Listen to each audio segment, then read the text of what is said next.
Muito bem, amigos, Pastor Felipe, Pastor Robson, bem-vindos a mais uma lição da nossa Comunidade Plus. E hoje nós temos um tema muito especial, mas antes de entrar nele, tem uma pergunta na tela. Pastor, uma pergunta. Como a gente pode encontrar restauração de Jesus depois dos fracassos que acontecem na juventude? Olha aí que pergunta interessante, né? A juventude, eu não sei como foi a de vocês, mas a minha teve altos e baixos e alguns fracassos, né? É comum, não só para o jovem, mas para o adulto também. Como encontrar restauração em Jesus? Fico imaginando o seguinte, né? A juventude, às vezes o jovem com tão pouca idade, mas já todo quebrado, todo esmiuçado, o camarada tem que juntar os cacos para fazer tudo novo de novo. E aí tem muitos dos jovens aí que nesse momento acho que cometem uma grande falha, um grande erro, que ficam remoendo o passado, pensando nas coisas que aconteceram e esquecem de clamar e avançar para o futuro. E aí, agora, no meu pensamento aqui, para toda a nossa juventude aí que está assistindo, você tem que reunir os cacos. E o único que pode fazer isso é o grande restaurador da nossa vida, Cristo Jesus. Ele tem a capacidade, a autonomia e o poder para reunir tudo aquilo que foram os cacos espalhados para todos os lugares, reunir e fazer uma linda obra de arte. Eu penso assim sempre. É verdade.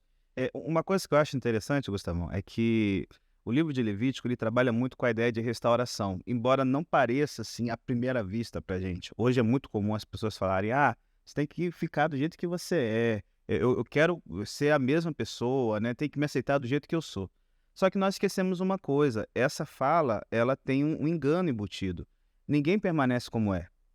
O tempo ele vai deteriorando relacionamentos, com o tempo a gente vai tendo a nossa saúde deteriorada, a nossa aparência vai se desgastando. Então, assim, manter a pessoa como ela está é manter o processo de se deteriorar, né? E quando a gente pega Levítico, por exemplo, Levítico todo o tempo ele nos alerta o seguinte: as pessoas se deterioram, as pessoas se desgastam. Você tem, por exemplo, alguém que tocou num cadáver, né, ou no animal imundo, tinha um processo de purificação. Alguém que tivesse passado pela lepra, processo de restauração. O mofo na casa, a casa era restaurada. Então, assim, a ideia de restauração, ela parte do seguinte: eu tenho que entender de que eu não sou Gabriela cravo e canela, eu nasci assim, cresci assim, vou morrer assim. Eu tenho que entender que eu preciso, sabe, mandei mal, tem pontos que eu preciso mudar. E aí, somente quando você entende a situação difícil que você está, você dá o passo buscando algo melhor, né?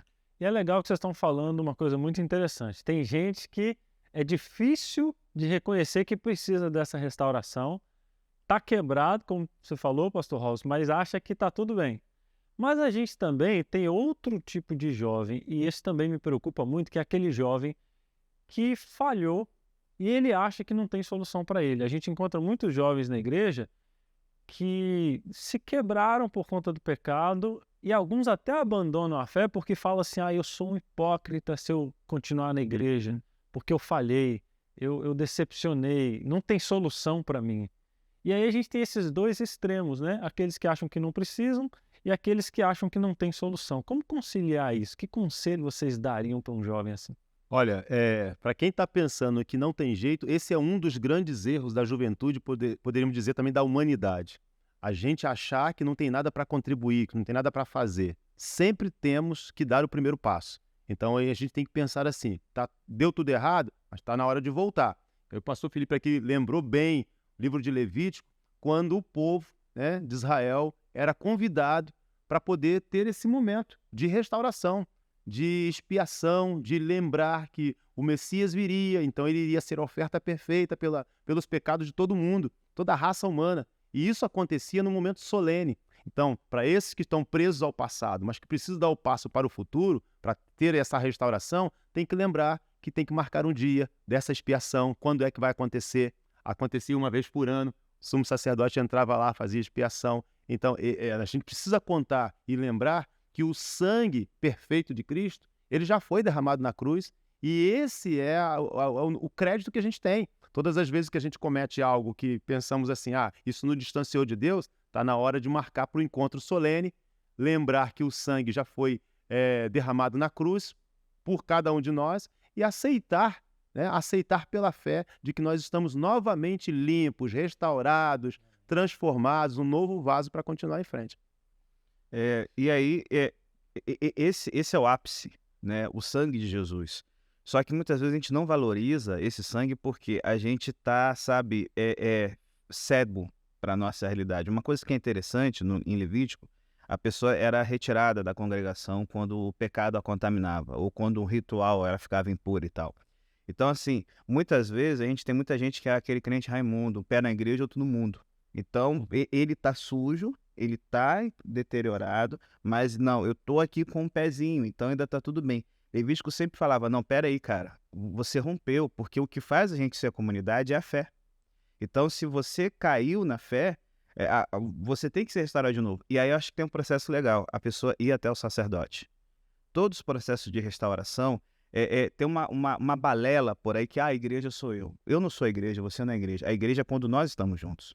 Então, assim, existem líderes espirituais. Às vezes pode ser que quem está vendo a gente está numa igrejinha que o pastor tem várias congregações, mas você vai ter um diretor JA, você vai ter um regional, você vai ter um ancião, você vai ter o departamental, que às vezes, né, você manda uma mensagem, a gente pode estar dando uma orientação.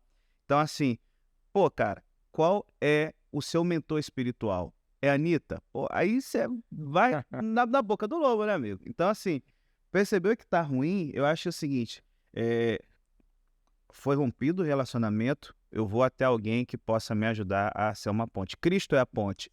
Mas aqui na Terra tem pessoas que têm uma experiência legal, que podem ajudar a gente com uma luz, um insight, uma oração, coisa do tipo. E eu espero, né, que esse vídeo possa ter sido essa bênção, esse tutor, esse instrutor para os nossos jovens, para que eles possam buscar restauração nesse grande artista que é Jesus, né? Ele é ele que pega a obra-prima e refaz do jeito dele, com o sangue dele.